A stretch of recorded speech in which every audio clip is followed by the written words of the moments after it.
안녕하세요. 오늘 여러분과 함께 깊이 파헤쳐볼 주제는 바로 그린 리소스입니다. 이 기업 반도체 소재부터 시작해서 친환경 에너지, 또 폐기물 재활용까지 사업 영역이 굉장히 넓은데요. 저희가 받은 여러 분석 보고서, 재무자료, 또 최신 뉴스 기사들 이런 것들을 토대로 해서요. 이 회사의 핵심 사업이 뭔지, 최근 실적은 어땠는지, 그리고 바로 어제죠. 8월 25일 이때 주가가 확 올랐는데 그 배경은 뭔지, 특히 투자 관점에서 어떤 점을 봐야 할지 한번 집중적으로 파헤쳐 보겠습니다. 자, 그럼 시작해 볼까요? 먼저 그린 리소스, 이 어떤 회사인지 기본 정보부터 좀 짚어보죠. 보니까 2011년에 설립됐고 본사는 인천 서구에 있네요. 코스닥 상장사고요.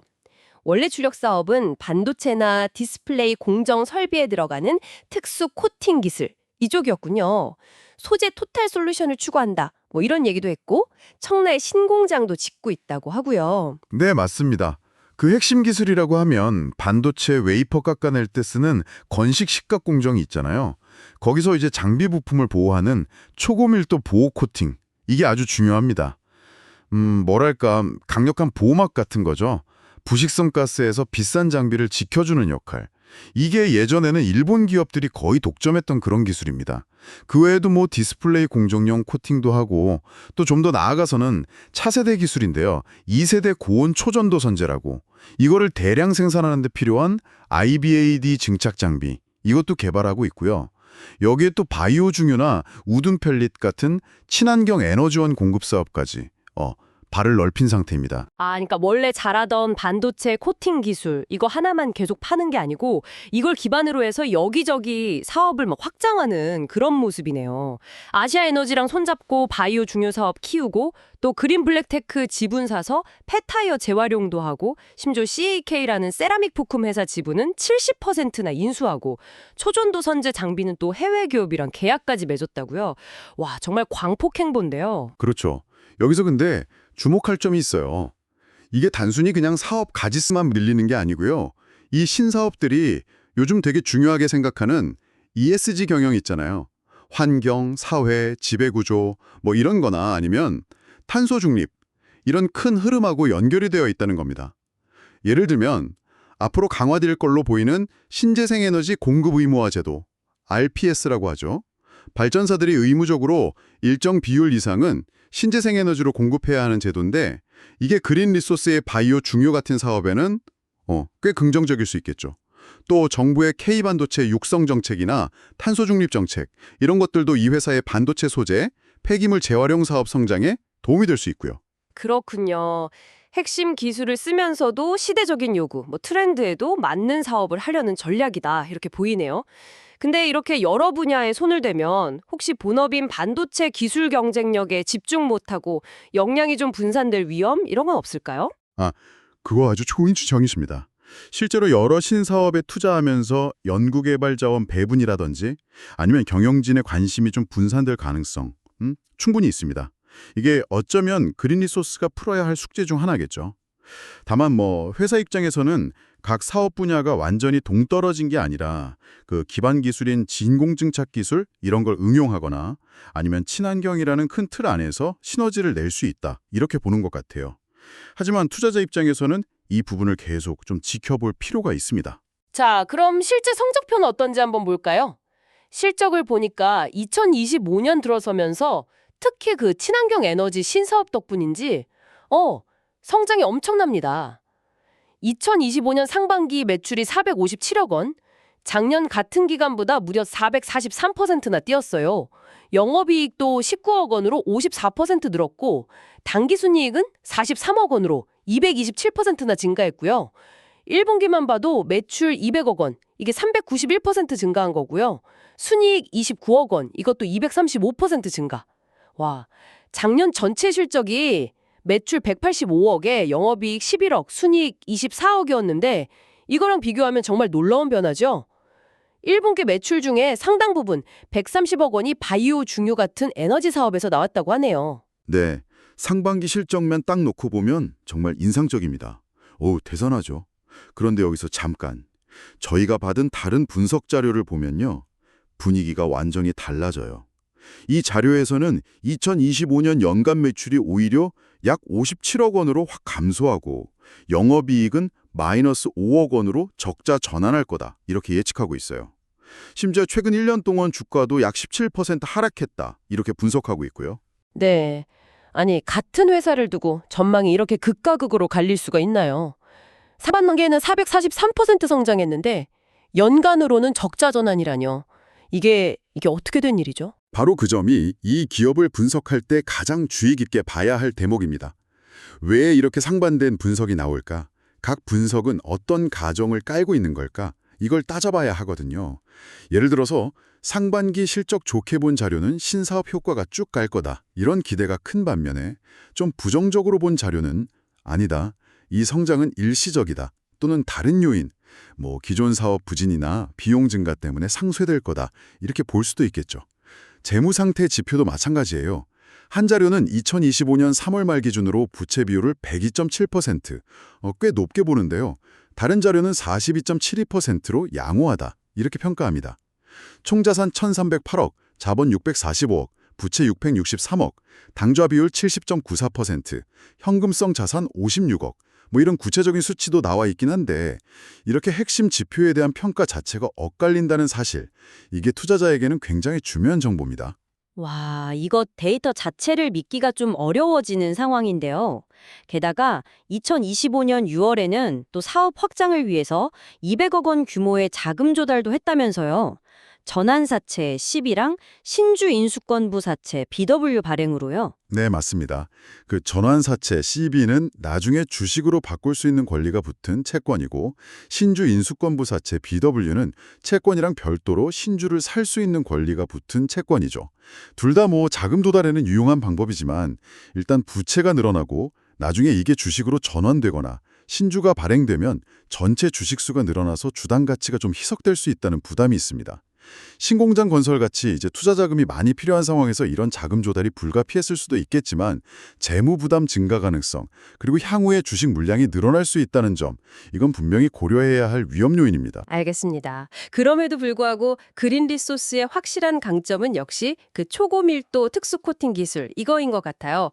일본이 독점하던 걸 국산화했고 10나노 이하, 심지어 3나노, 5나노 같은 최첨단 반도체 공정에도 이게 꼭 필요하다고 하니까 기술력 자체는 확실히 인정받는 모양인데요. 그렇습니다. 그 기술력이 이 회사의 가장 강력한 무기이자 시장에서의 해자 역할을 하고 있습니다. 세계 최고 수준으로 평가받는 기술이고요. 이게 반도체 칩 수율이나 생산성에 바로 연결되기 때문에 중요도가 아주 높습니다. 특히 특정 코팅 분야에서는 기술 장벽이 워낙 높아서 마땅한 경쟁자가 거의 없다, 이런 평가까지 받고 있고요. 기술 자립을 통해서 가격 경쟁력 그리고 품질 안정성까지 확보했다는 점, 이것도 삼성전자 같은 주요 고객사에게는 상당히 매력적인 부분이죠. 꾸준히 R&D 투자해서 기술 계속 발전시키고 있고 또 앞으로 10년 동안은 해외 매출을 크게 늘리겠다, 이런 목표를 가지고 있다는 점도 성장 잠재력을 보여주는 부분이라고 할 수 있겠습니다. 기술력에 대한 자부심은 정말 대단한 것 같네요. 자, 그럼 이제 가장 궁금해하실 부분이죠. 바로 어제 8월 25일 주가 얘기입니다.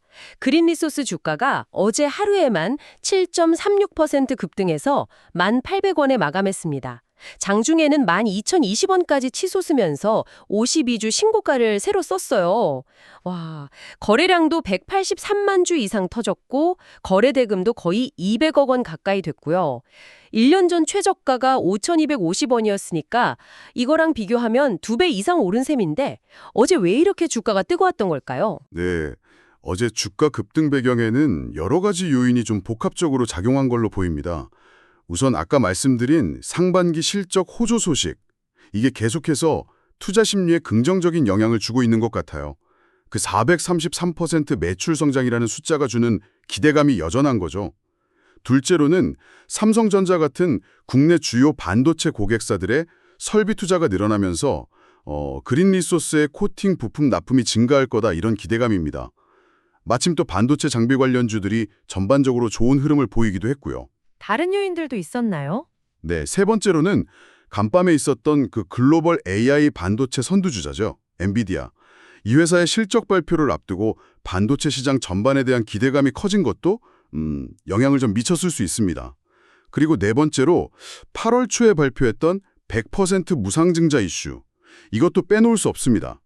8월 19일에 권리락이 발생했는데 무상증자는 보통 주식 유동성을 높이고 주주 가치를 높인다는 인식이 있잖아요. 그래서 단기적으로는 호재로 작용하는 경우가 많습니다. 권리락 이후에 주가 변동성이 좀 커지긴 했지만 어제 상승에는 이 무상증자 기대감도 일부 반영됐을 가능성이 있어 보입니다. 아, 기술적인 분석 얘기도 있더라고요. 무상증자 권리락 이후에 주가가 반등했고 20일 이동평균선을 딱 뚫고 올라가면서 단기 상승 추세에 들어섰다. 그래서 12,000원 저항선 넘으면 14,000원까지도 갈 수 있다. 뭐 이런 분석이요. 맞습니다. 기술적 분석상으로도 긍정적인 신호들이 나타났다. 이런 해석이 있습니다. 하지만 여기서 중요한 건 이런 단기적인 주가 급등이나 기술적인 신호가 반드시 기업의 본질적인 가치나 장기적인 전망을 다 반영하는 건 아니라는 점입니다. 아까 저희가 살펴본 실적 전망의 불확실성이라든지 재무적인 위험 요인들, 이런 것들을 함께 고려해야 균형 잡힌 판단을 할 수 있습니다. 그렇다면 이 모든 정보를 종합해서 투자 관점에서 그린리소스를 최종적으로 어떻게 봐야 할까요? 제공된 자료들을 보니까 이 회사는 뭐 반도체 소재, 초전도체, 친환경 ESG, 심지어 히토류 국산화 테마까지 산화이트륨 관련 언급도 있던데 여러 테마에 걸쳐 있는 것 같습니다. 네, 그렇게 다양한 테마에 엮여 있다는 점 자체가 시장의 관심을 끌 수 있는 요인이 되기도 하죠. 제공된 분석 자료들에서 제시된 투자 포인트를 한번 정리해보면 이렇습니다. 우선 긍정적인 측면, 그러니까 투자 매력 포인트로는 역시 세계적으로도 독보적인 그 초고밀도 코팅 기술력, 그리고 친환경 에너지 신사업을 통해서 성공적으로 매출 성장을 이루어냈고 사업 다각화에도 성공했다는 점, 또 100% 무상증자 결정 같은 주주 친화적인 행보, 그리고 정부의 신재생 에너지나 반도체 육성 정책에 따른 수혜 기대감, 이런 것들을 꼽을 수 있습니다.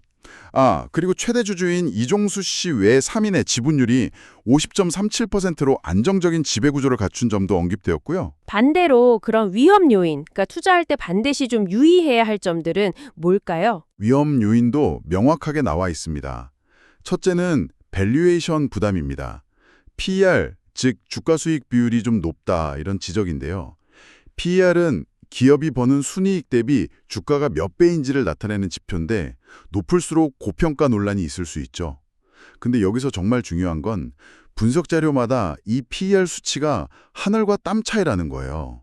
한 자료는 41.54배로 매우 높다고 평가하는 반면에 다른 자료는 17.78배로 상대적으로 좀 낮게 제시합니다. 이처럼 평가 기준 자체가 흔들린다는 건 투자 판단을 매우 어렵게 만드는 요인입니다. 둘째는 높은 고객사 의존도. 상위 5개 고객사 매출 비중이 76%에 달한다고 하니까 특정 고객사 상황 변화가 회사 전체 실적에 큰 영향을 줄 수 있다는 거죠. 셋째는 주력 사업인 반도체 산업 자체의 경기 변동성입니다. 반도체 업황이 나빠지면 실적이 직접적인 타격을 받을 수밖에 없으니까요. 마지막으로 아까부터 계속 강조했던 재무적 위험입니다. 자료마다 평가가 다른 부채 비율, 또 CBW 발행에 따른 잠재적 물량 부담이나 이자 비용 문제, 신공장 투자 등으로 인한 현금 흐름 악화 가능성, 특정 고객 의존도로 인한 수익성 변동 가능성 등 이런 것들은 투자 결정 전에 반드시 면밀히 검토해야 합니다. 이런 장점과 위험 요인을 종합적으로 고려해서 자료 중 하나는 구체적인 투자 전략까지 제시하고 있더군요. 물론 저희가 이 전략을 추천하거나 보증하는 건 절대 아닙니다만 참고 삼아서 어떤 분석이 있었는지 들어보시죠. 네, 해당 분석에서는 일단 중장기적인 관점에서 접근할 것을 제안합니다. 반도체 미세공정 기술이 계속 발전하고 친환경 에너지 시장이 커질 거니까 장기적으로 수혜를 볼 수 있다, 이런 기대 때문이죠. 매수 전략으로는 주가 변동성을 고려해서 분할 매수를 권하고 있습니다. 1차 매수 구간은 현재 주가 수준인 1,500원에서 11,000원 사이, 만약 주가가 좀 조정을 받는다면 9,500원에서 10,000원 사이에서 2차 매수를 고려해 볼 수 있다, 이렇게 제시하고요. 목표 주가로는 단기적으로 14,000원, 중장기적으로는 22,000원까지 보고 있습니다. 보유기간은 한 3개월에서 12개월 정도, 장기 보유를 통해서 무상증자 효과와 실적 개선을 기다리는 전략입니다. 하지만 다시 한번 강조합니다. 분석 보고서 자체에서도 명시했듯이 이 모든 내용은 정보 제공 목적일 뿐이고요. 투자에 대한 최종 결정과 책임은 전적으로 투자자 본인에게 있습니다. 특히 오늘 저희가 살펴본 것처럼 엇갈리는 재무 정보, 또 높은 밸류에이션 부담 가능성, 특정 고객 의존도, 산업 변동성, 재무 건전성 이슈 등 다양한 위험 요인들을 반드시 신중하게 고려하셔야 합니다. 자, 오늘 그린 리소스에 대해서 정말 깊이 파고들어 봤습니다. 세계적인 수준의 핵심 기술력과 신사업을 통한 그 폭발적인 성장세, 그리고 어제 기록한 52주 신고가까지 분명 매력적인 모습들을 화면했습니다.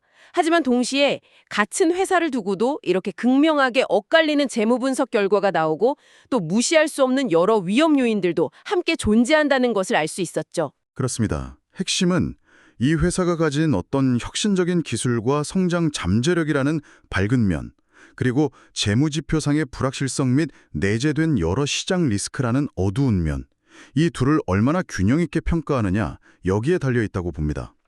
특히 저희가 받은 자료들 사이에서도 재무 상태나 밸류에이션에 대한 평가가 이렇게 크게 엇갈린다는 점은 그만큼 투자 결정에 더욱 신중한 접근이 필요하다는 아주 강력한 신호라고 할 수 있겠습니다. 오늘 저희가 살펴본 자료들을 토대로 마지막으로 이런 질문을 던져볼 수 있겠네요. 과연 그린 리소스의 이런 야심찬 사업 확장이 주력인 반도체 소재 기술과의 시너지를 통해서 미래 성장을 위한 확실한 발판이 될까요? 아니면 오히려 핵심 역량을 분산시키고 재무 부담만 가중시키는 약간 위험한 도박이 될까요? 저희가 본 자료들만으로는 명확한 답을 내릴 수는 없지만 이 질문이야말로 앞으로 그린 리소스의 행보를 지켜볼 가장 중요한 포인트가 될 것 같습니다. 이 부분을 더 탐구해 보시는 것도 흥미로울 것 같네요. 오늘 저희와 함께 그린 리소스에 대해 깊이 있는 탐구를 함께 해주셔서 감사합니다.